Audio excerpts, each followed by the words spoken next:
राजे छत्रपती शिवाजी महाराज, आरक्षणाचे जनक लोकराजा शाहू महाराज, महात्मा ज्योतिबा फुले आणि आज या ज्या आपण संविधान चौकात आहे, हे आपल्या भारताला, आपल्या बहुजनांना ज्यांनी अधिकार दिले ते डॉक्टर बाबासाहेब आंबेडकरांच्या स्मृतीस वंदन करतो। आजच्या या ओबीसी मोर्चाचे आयोजक वडेट्टीवार साहेब, आमचे ओबीसीचे नेते प्रकाश अण्णा शेंडगे, आमचे सहकारी हाके साहेब, वाघमारे साहेब, अनिलजी देशमुख, माणिकरावजी ठाकरे, आमचे जानकर साहेब, इथं आलेले नागपूरमधले अनेक लोकप्रतिनिधी, आमदार, खासदार, खऱ्या अर्थानं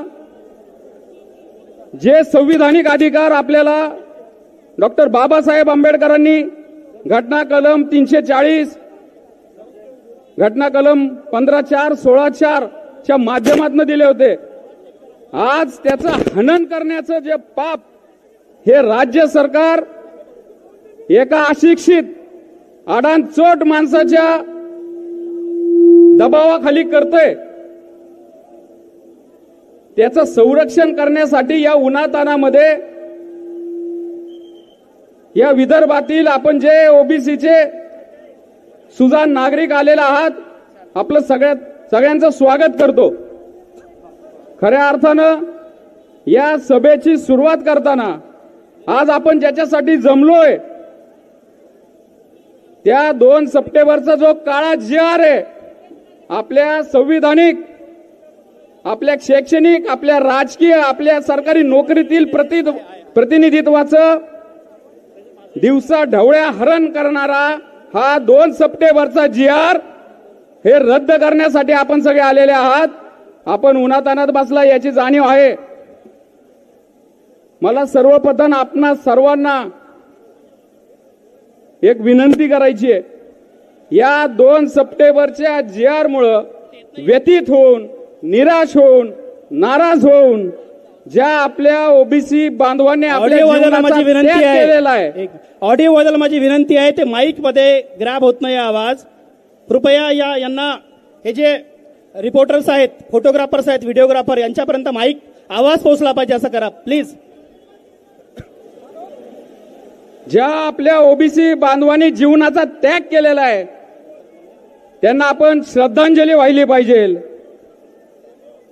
त्यांची मी नावं घेतो: भरत महादेव कराड, निवृत्ती यादव, गोरख देवडकर, नारायण दराडे, भालचंद्र केकान, कांचन सानप, आत्माराम मौजे, राहुल पटंगे, विजय बोचरे, अशा आपल्या आतापर्यंत जवळ 12 ते 13 बांधवांनी आत्महत्या केली, तरी ह्या सरकारला अजून जाग आलेली नाही।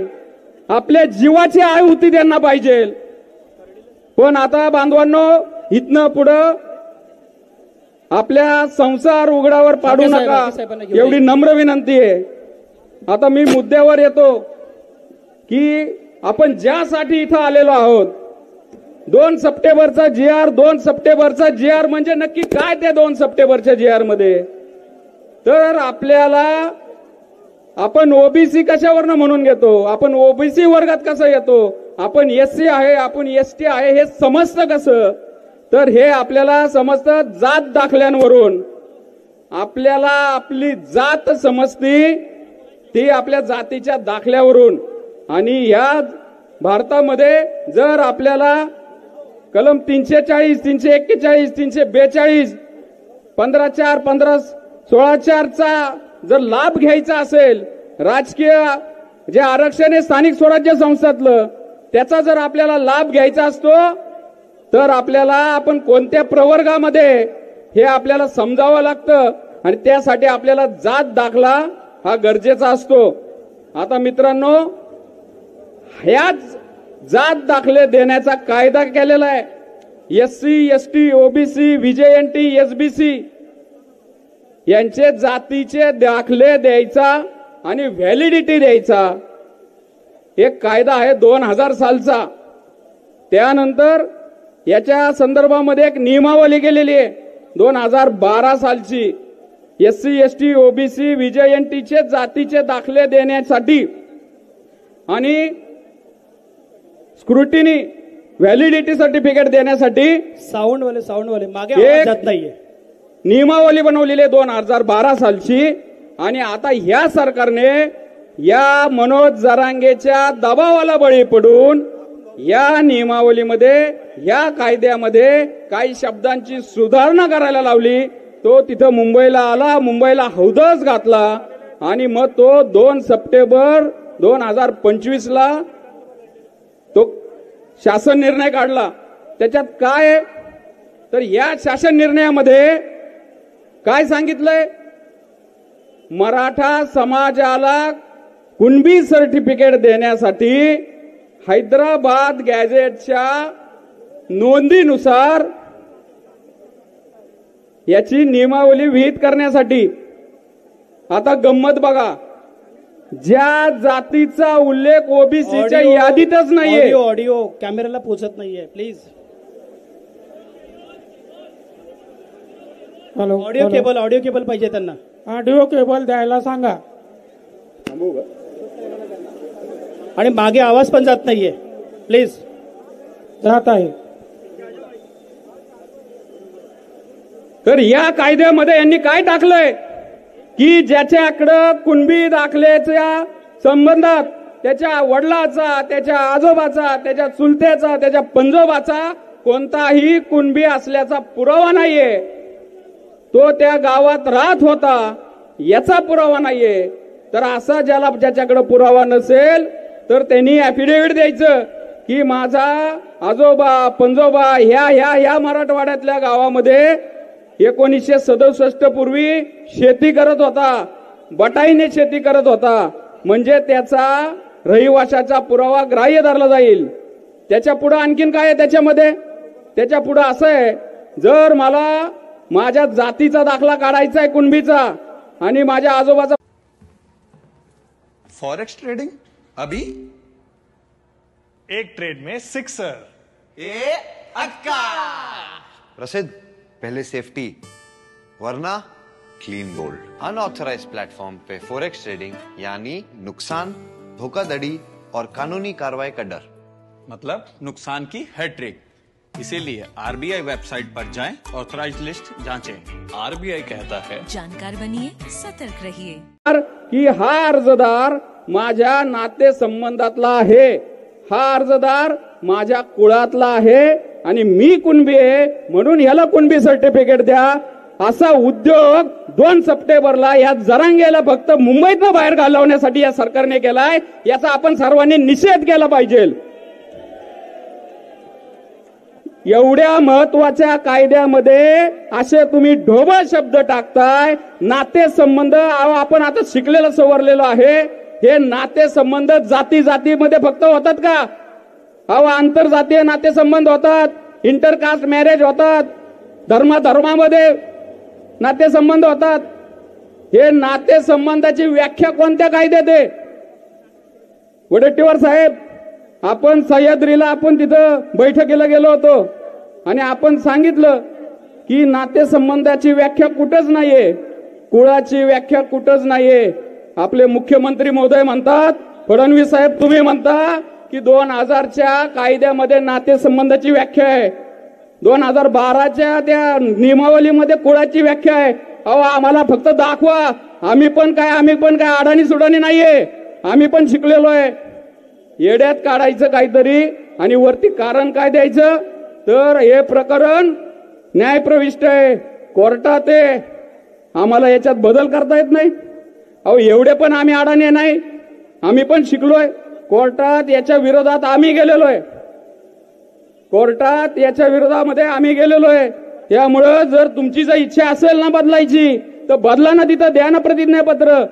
आम्हाला त्या दिवशी सह्याद्रीवर म्हणतात की आमचा ऍफिडेव्हिट तयार आहे.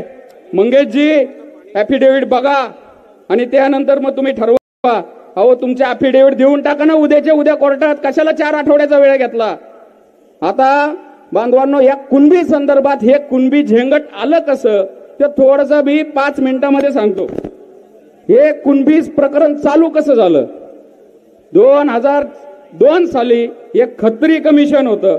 त्या खत्री कमिशनकडे काही जणांनी काय केलं, अर्ज केले की जे कुणबी कोकणातले आणि विदर्भातले त्या कुणब्यांच्या महसूल पुराव्यावर चुकून मराठा कुणबी लागले किंवा कुणबी मराठा लागले आणि त्यांना कुणब्यांचे प्रमाणपत्र मिळत नाही. मग ह्या आयोगाने काय केलं, सरकारला एक अहवाल दिला की असं ज्या कुणब्यांच्या महसूल नोंदीवर आहेत त्यांना कुणबी सर्टिफिकेट देण्यात यावे. त्याच्यामध्ये स्पष्ट लिहिलंय की सरसकट कुणालाही कुणबी प्रमाणपत्र देता येणार नाही. परंतु यांनी त्याचा चुकीचा अर्थ घेतला आणि 1 जून 2004 ला तो याच्या आधीचा काळा GR तेव्हा आला आणि तेव्हापासून घरघर लागली ओबीसी आरक्षणाला. ती आतापर्यंत छोट्या यांनी आपल्या त्या ह्याच्यात पाणी घुसत होतं आणि आता 2 सप्टेंबरला सरकारने दिवसा ढवळ्या दरोडा टाकलाय. एक्सप्रेस हायवे काढून दिला. नाते संबंधातल्या कुळातल्या ज्याला पाहिजे त्याला कुणबी सर्टिफिकेट यांनी आपला 1 ग्रामपंचायत सदस्य, 1 सरपंच, 1 जिल्हा परिषद सदस्य कोणी होणार नाही. आपल्या मुलांच्या शिक्षणाची दारं, आरक्षणाची दारं बंद होऊन जातील. त्यासाठी बंधूंनो आपल्याला लढावं लागेल. आपण लढतोय.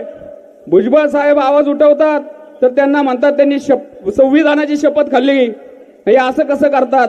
मग या जरांगेच्या आझाद मैदानावर तिथं ते अंबादास दानवे, तिथं ते सोळुंके, तिथं ते पंडित, तिथं ते क्षीरसागर, सुप्रिया सुळे, अहो रांग लागती, पाठ थोपटून घेतात. काल परवा ते महसूल मंत्री विखे पाटील जरांगेची शाल त्याच्या अंगावर शाल टाकून त्याचं हे केलं आणि म्हणतात काय, तुमच्या आरक्षणाला आम्ही कधी विरोध केला होता का आणि तुम्ही आता आमच्या आरक्षणाला विरोध का करता. अरे आरक्षण म्हणजे तुमच्यापासून संरक्षणासाठीच आरक्षण आहे ना आम्हाला. तुम्ही पाटील 170 आमदार तुमचे, 28 खासदार तुमचे, उपमुख्यमंत्री 2-2 तुमचे, कॅबिनेट मिनिस्टर तुमचे, केंद्रीय मिनिस्टर तुमचे आणि तुम्ही म्हणताय आम्हाला आरक्षण पाहिजे. ते जरांगे म्हणतात गरीबाच्या लेकराला आरक्षण द्या, गरीबाच्या लेकराला आरक्षण द्या. अहो या केंद्र सरकारने भारतामध्ये अशा ज्या प्रस्थापित जाती आहे, ज्या क्षत्रिय जाती आहे, जे सत्ताधारी समाज आहेत त्यांच्यासाठी, त्यांच्यातल्या गरिबांच्या लेकरासाठी 103वी घटना दुरुस्ती केली. संविधानाला आतापर्यंत आर्थिक निकषावर आरक्षण कधी अभिप्रेत नव्हतं पण भाजप सरकारने केलं. चला चांगली गोष्ट आहे. मग तुम्हाला 15(6) आणि 16(6) प्रमाणे जर शिक्षणात नोकरीमध्ये EWS द्वारा आरक्षण मिळलं तर तुमच्या आता कार्य तुम्हाला ते खावत नाही. आमच्या ओबीसीच्या ताटामध्ये तुम्ही माती कालवायला येता. त्यामुळं आपल्या संविधानिक अधिकारांचं रक्षण करणं हे आपली परम कर्तव्य आहे. आणि बंधूंनो इथं मी प्राकर्षाने एक गोष्ट सांगेल. भुजबळ साहेब असतील आणि सर्वात महत्वाचं म्हणजे वडेट्टीवार साहेब असतील, आज त्यांनी त्यांची राजकीय कारकीर्द पणाला लावलेली आहे तर त्यांना खरं आपण साथ दिली पाहिजे. कारण की एवढं सोपं नसतं प्रस्थापितांच्या पक्षामध्ये. आता करो या मरोची लढाई आहे, ही त्यांच्या प्रस्थापितांच्या वर्चस्वाची लढाई आहे पण ही ओबीसींच्या अस्तित्वाची लढाई आहे. त्यामुळे आपल्याला आता एक नारा इथनं द्यावा लागेल, मराठाओं से बैर नहीं, मराठाओं से बैर नहीं पर जरांगे तेरी खैर नहीं, जरांगे तेरी खैर नहीं. धन्यवाद. जय ओबीसी, जय भीम.